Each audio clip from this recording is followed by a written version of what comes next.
ने रखा है। मैं मुख्यमंत्री जी का तहे दिल से धन्यवाद और स्वागत करता हूं कि आने वाले समय में जो अर्धसैनिक जो सेना में जो लोग अपनी जान की बाजी लगाते थे और देश की सुरक्षा में अब सब कुछ अपना खो जाते थे, मैं तो उन साथियों के लिए जो योजना मुख्यमंत्री ने रखी है कि उनके बच्चे की पढ़ाई के जो शहीद हो जाते हैं उनके बच्चों को कैसे पढ़ाया जाए, उन बच्चों को कैसे छात्रवृत्ति मिले, उसको कैसे मुख्य धारा में लाया जाए। आज मुख्यमंत्री ने जो घोषणा की है कि बच्चों के प्रतिवर्ष एक बच्चे के लिए 60,000 रुपये 12वीं के लिए और डिप्लोमा के साथ 72,000 रुपये देने का काम, सनातन सदन के प्रतिवर्ष 96,000 देने का काम करेंगे। ये मुख्यमंत्री ने बहुत उन परिवारों के लिए काम किया है जो बच्चों के लिए पढ़ाई और शिक्षा दीक्षा में जो काम करेंगे। जहां परिवहन की बात है, परिवहन के क्षेत्र में जिस परिवहन में हरियाणा अपनी पहचान खोता जा रहा था और हरियाणा में मात्र मुझे जब मैं भी परिवहन मंत्री पवार जी थे उससे मात्र 2400 बस रह गई थी और उसकी शुरुआत मनोहर लाल जी ने शुरुआत करी थी उस समय, और उस परिवहन के बेड़े में उस समय 2000 बस डालने का काम करा। और आज जो इसमें परिवहन के लिए रखा है कि परिवहन के बेड़े में आज जो 1025 बस 1025 जो परिवहन के बेड़े में शामिल की हैं, जो इलेक्ट्रिकल बस होंगी, जो यूरो 6 होंगी और जो बजट भी 2025-26 का है 3,388 जो पिछले साल से अधिक है, 9% प्लस है। मैं तो कहूंगा परिवहन का क्षेत्र हो या दूसरा क्षेत्र हो, मैं तो और एक बात और आपसे कहूंगा अध्यक्ष जी कि जो उद्योगों के लिए जो मुख्यमंत्री ने घोषणा की कि फरीदाबाद, गुड़गामा, सोनीपत, झज्जर कि वहां पे प्लॉट तो इंडस्ट्री के कटे नहीं और इंडस्ट्री के प्लॉटों के साथ साथ जो इंडस्ट्री जो औद्योगिक क्षेत्र था और जिसमें उनको अपने लोन नहीं मिल पाता था, बिजली के पॉल्यूशन वाले बार बार तंग करते थे, जो मुख्यमंत्री ने घोषणा की जोन के लिए, इंडस्ट्री जोन के लिए मैं तहे दिल से धन्यवाद और स्वागत करता हूं। इससे विकास को गति मिलेगी, उद्योग को गति मिलेगी और जो मुख्यमंत्री जी ने जो बजट रखा है ये हरियाणा प्रदेश के नौजवान साथियों को विकास की गति देने का काम करेगा। जो आपने समय दिया, बहुत बहुत धन्यवाद। बलराम दांगी।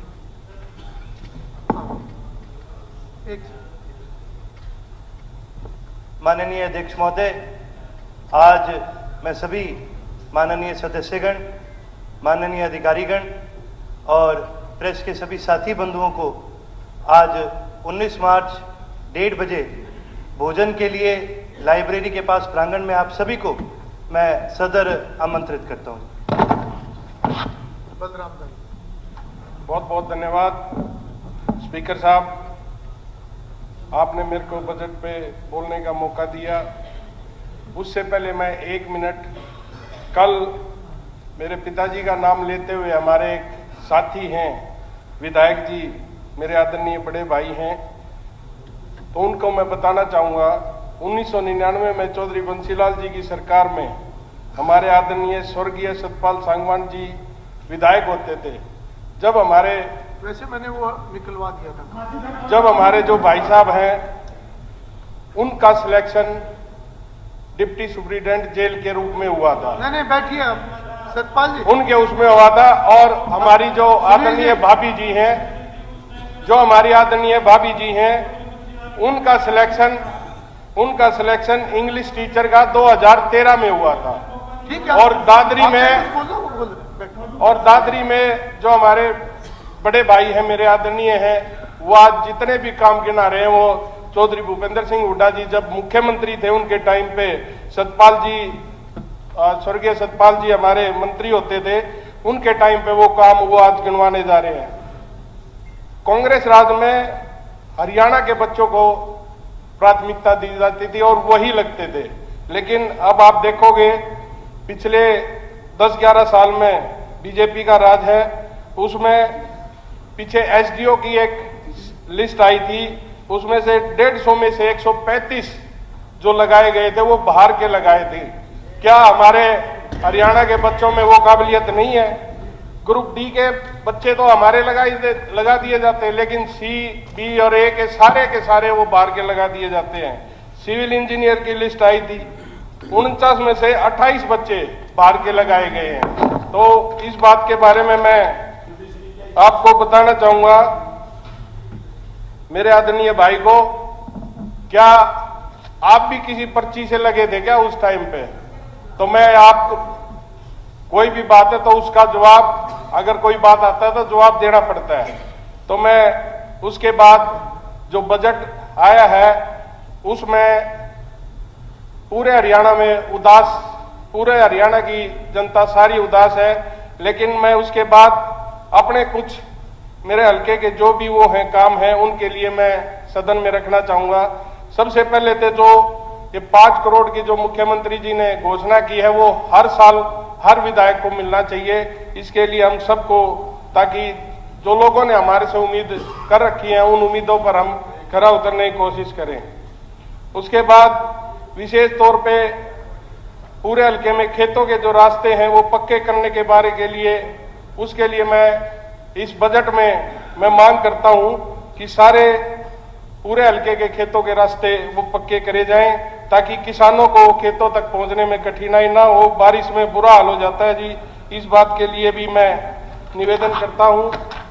और जो हमारे खेतों के खाल हैं वो कच्चे हैं, उनको पक्का किया जाए, और जो पक्के हैं उनका जो 20 साल की जो वो है, जो अभी समय सीमा रहती है, उनको जो टूटे हुए हैं उनकी मरम्मत के लिए इस बजट में प्रावधान जरूर रखना चाहिए। मैं उसके बाद हमारे हल्के की एक बहुत बहुत जरूरी डिमांड है, करसोला माइनर।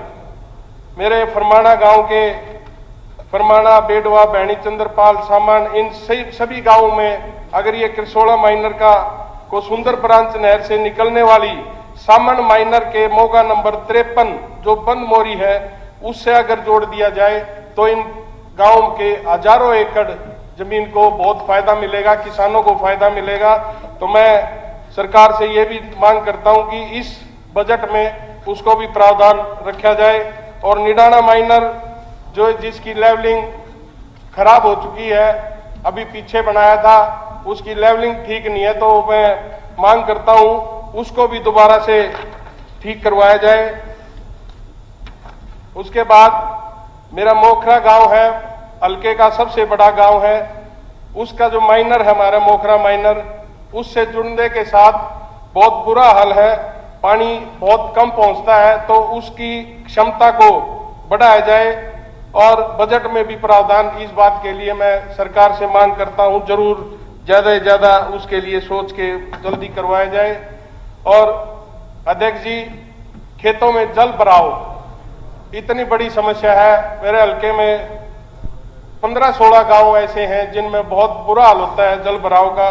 तो उसमें जैसे गांव भऊ अकबरपुर है, भैणी भैरव है, अजायब है, बड़म्बा है, भैणी सुरजन है, बरान है, फरमाना है, सामन है, गिरावड़, खरेटी, मदीना, लाखन माजरा, मोखरा, निंदाना, इन गांव में जी हर साल सैकड़ों एकड़, हर गांव की सैकड़ों एकड़ फसल पानी के बेमौसमी बारिश से या बरसात के सीजन में वो खराब हो जाती है। तो मैं सरकार से निवेदन करता हूं कि इस बजट में उसको भी रखा जाए, ताकि मेरे किसान बढ़िया तरीके से अपनी फसल ले सकें। उसके बाद जो अभी रेनी सीजन आने वाला है, तो उससे पहले मैं सरकार से ये मांग करता हूं आपके माध्यम से कि हर साल एक ड्रेनों की सफाई के मामले में सिर्फ और सिर्फ कागजों में की जाती है। तो मेरा ये निवेदन है कि हर ड्रेन का, जितनी भी ड्रेन मेरे हल्के में पड़ती है, उनको जल्दी से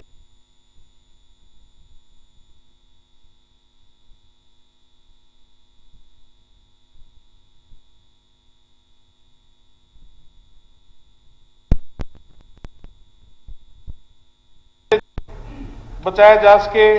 ड्रेनों में गाद का कचरा वगैरह, घास जमा होने के कारण उनको जो प्रवाह है पानी का निकलने का जो वो है वो कम हो जाता है, तो उसके लिए भी सभी उनको साफ की जाए। उसके बाद अध्यक्ष जी, मेरे हल्के के कांग्रेस राज में 15-16 गांव में स्टेडियम बनाए गए थे।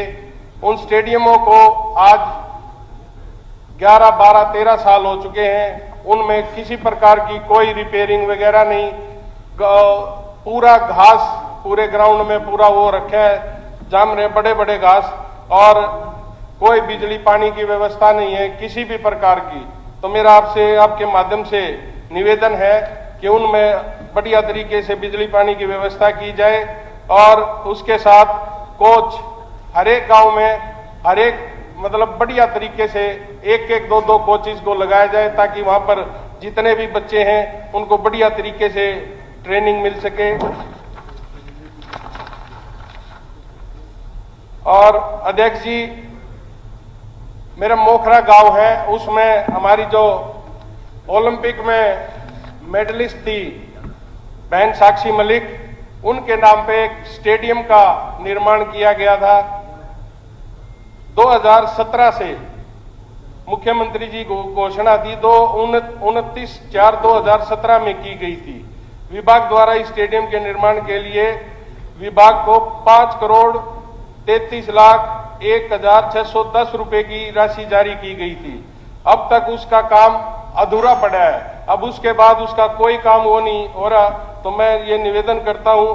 और एक और मेन वो है जी, बिजली के बिल पूरे हल्के में, अब ये तो पूरे हरियाणा का मुद्दा है, बिजली के बिलों पर बहुत नुकसान, मतलब आम आदमी को 50-50 हजार 60-60 1-1 लाख रुपए बिल है। मैं मांग करता हूं आपके माध्यम से उनको माफ किया जाए।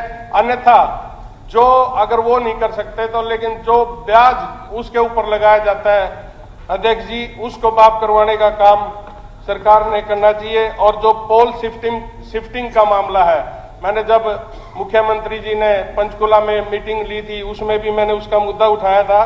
तो पोल शिफ्टिंग का जो मामला है उसका खर्च सरकार अपने उससे वो करे। और अध्यक्ष जी, 2023 का फसल मुआवजा कुल उसमें वो आया था अपना करेटी, चांदी, गिरावट, और ये 2-3 हमारी रोहतक तहसील है, गांव भगवतीपुर, टिटोली, इनमें 5,652 एकड़ फसल खराब हुई थी। तो उसके लिए सरकार ने मुआवजे की वो राशि आई थी, स्पेशल गिरदावरी हुई थी, उसमें 20 करोड़ के करीब उसका वो आया था। लेकिन उसमें से सिर्फ और सिर्फ 1 करोड़ मुआवजा मिला है। बाकी अपने रोहतक के डीसी हैं, उन्होंने एफसी को ये अपनी रिपोर्ट भेज रखी है। सर एक बात और थोड़ी सी, एक हमारा 152D हमारा वो निकला था अभी यहाँ से, तो हमारे बेरबा हल्के के बीचों बीच निकलता है। तो उसमें जो रिक्वायरमेंट की जो जमीन हुई थी उसके जो पैसे थे, किसानों के पास जो पैसे गए, उनके लिए 1 साल का टाइम ये होता है कि भाई आप 1 साल तक अगर आप और कहीं जमीन लेते हो तो आपको स्टाम्प ड्यूटी नहीं देनी पड़ेगी। लेकिन वहां पे गांव में मेरे कुगाहेड़ी गांव के कई किसानों के पास उसका नोटिस गया हुआ है कि भाई आप अपने वो पैसे भरो, अन्यथा आपके वो जुर्माना लगेगा। तो मैं सरकार से आपके माध्यम से मांग करता हूं तो उसको भी वो ठीक किया जाए। बहुत धन्यवाद।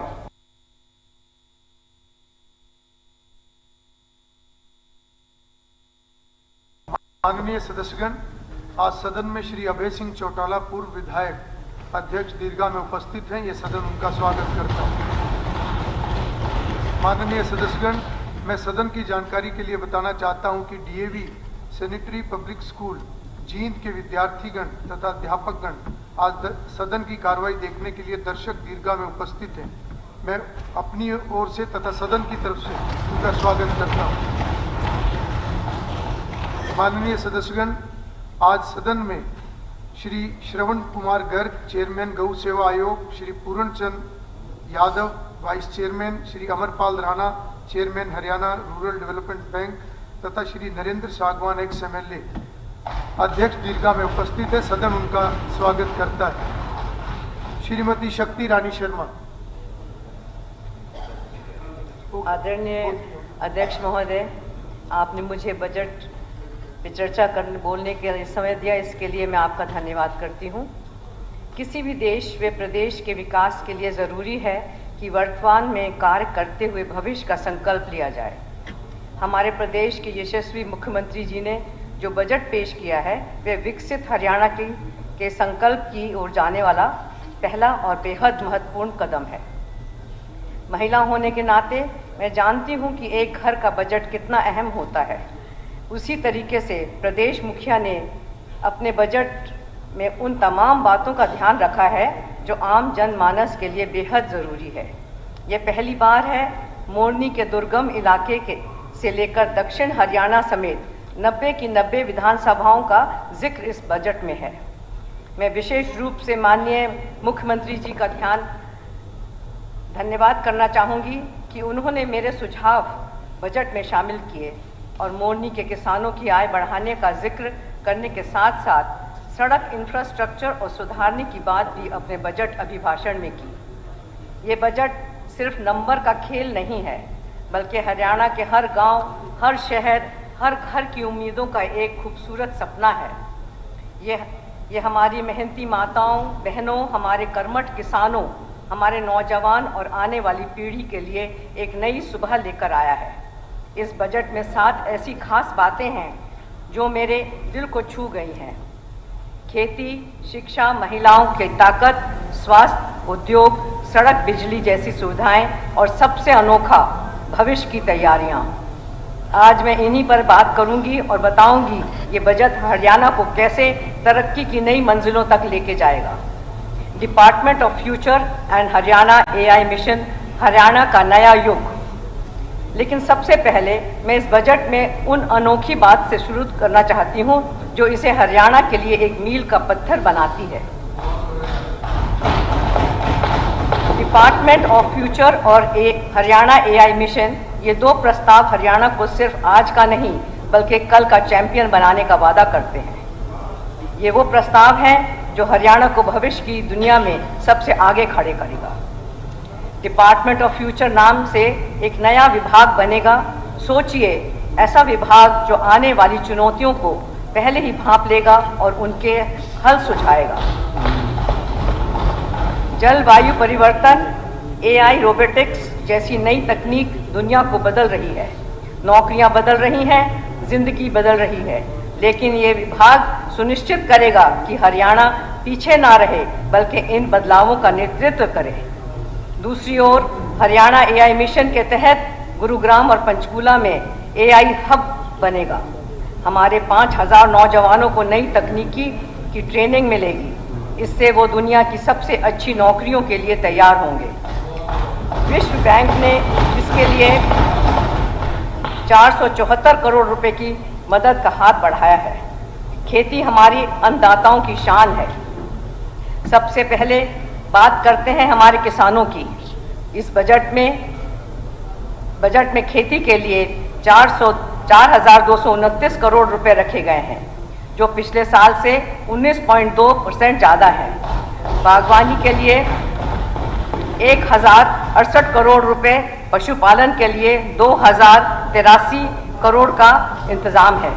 मुझे खुशी है कि प्राकृतिक खेती का लक्ष्य 25,000 एकड़ से बढ़ाकर 1 लाख एकड़ किया गया है।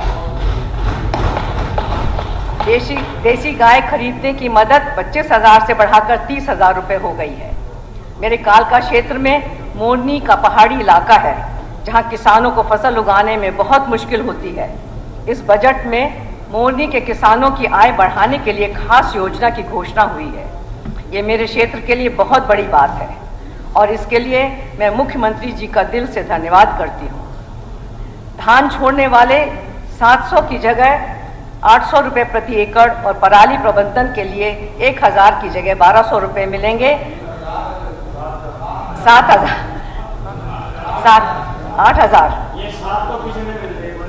8,000 रुपये प्रति एकड़ और पराली प्रबंधक के लिए, ये पराली प्रबंधक के लिए 1000 की जगह 1200 रुपये मिलेंगे।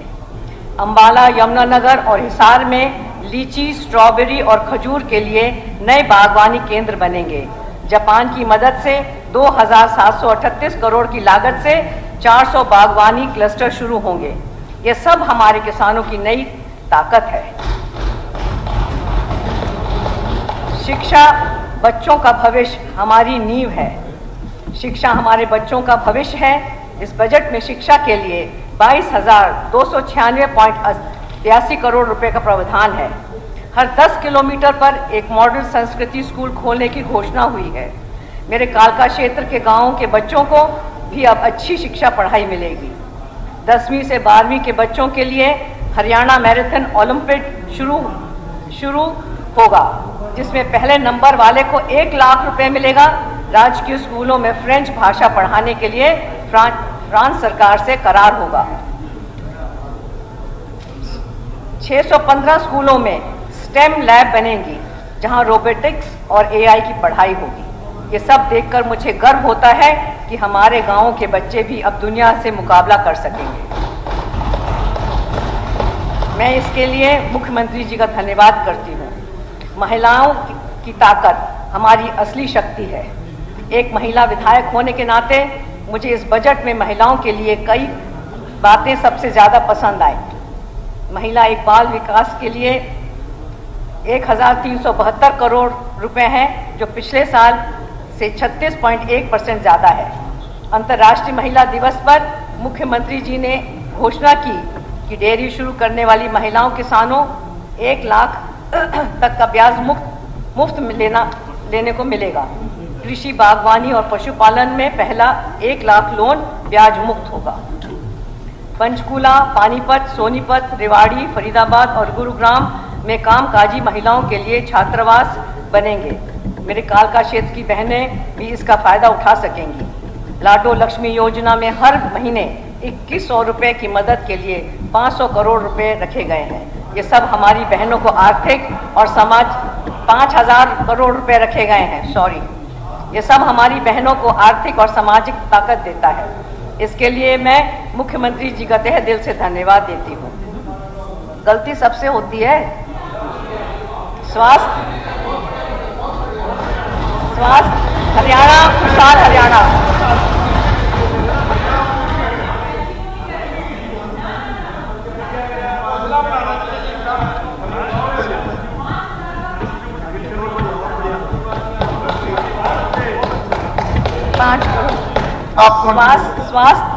स्वास्थ्य हरियाणा, खुशहाल हरियाणा।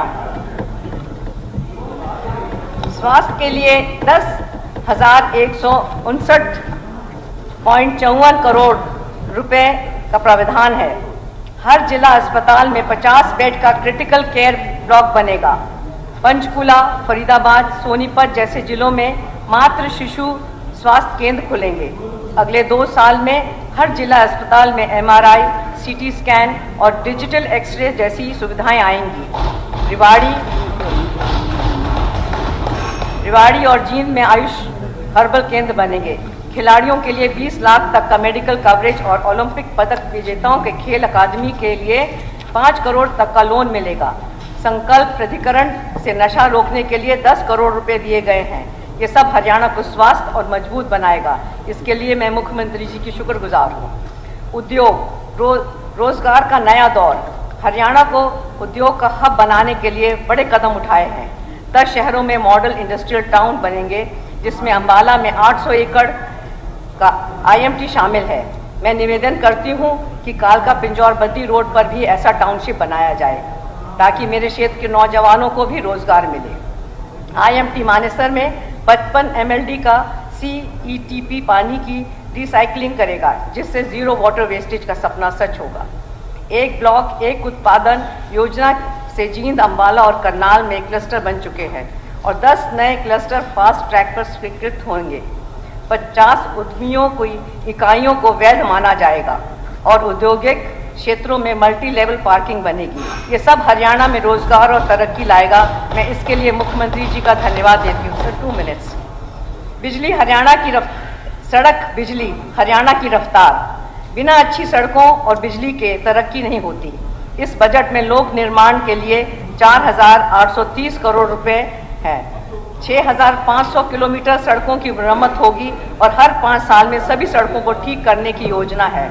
गोहाना, सोनीपत, भिवानी, हांसी जैसी सड़कें चौड़ी होंगी और वल्लभगढ़ से जेवर एयरपोर्ट तक नया राजमार्ग बनेगा। परिवहन के लिए 3,338 करोड़ रुपए हैं। हर जिले में ऑटोमेटिक बस वॉशिंग मशीन आएगी और अगले 5 साल में 30% इसे इलेक्ट्रिक होगी। इससे प्रदूषण कम होगा और हरियाणा की हवा साफ रहेगी। मुख्यमंत्री जल संचार योजना में 100 तालाब और 220,200 पानी के टैंक बनेंगे, जिससे पानी की हर बूंद का सही इस्तेमाल होगा। ये सब हरियाणा को तेज और हरा भरा बनाएगा। माननीय अध्यक्ष महोदय, ये बजट 2,05,17.29 करोड़ रुपए का है, जो पिछले साल से 13.7 ज्यादा है। ये बजट हरियाणा की मिट्टी से निकली वो चिंगारी है जो हमारे किसानों की मेहनत, हमारी बहनों की हिम्मत, हमारे नौजवानों के सपने और हमारे बच्चों के भविष्य को रोशन करेगी। ये सिर्फ एक बजट नहीं, हरियाणा की नई पहचान है, एक ऐसा हरियाणा जो न सिर्फ भारत का गर्व बनेगा बल्कि दुनिया को रास्ता भी दिखाएगा। मुझे गर्व है कि इस बजट हमारे आदरणीय प्रधानमंत्री मोदी जी का सबका साथ, सबका विकास, सबका विश्वास और सबका प्रयास के मंत्र को चरित्र करता है और हर वर्ग का ध्यान रखता है। मैं इस सदन के सभी सम्मानित सदस्यों से अपील करती हूं कि वो सभी इस समावेशी बजट का समर्थन करें ताकि हरियाणा तरक्की की नई मंजिल को छू सके। एक बार फिर इस ऐतिहासिक बजट के लिए माननीय मुख्यमंत्री जी का बहुत बहुत आभार। माननीय सदस्यगण, अब सदन की कार्यवाही दोपहर भोज के लिए दोपहर 2:30 बजे तक के लिए स्थगित की जाती है।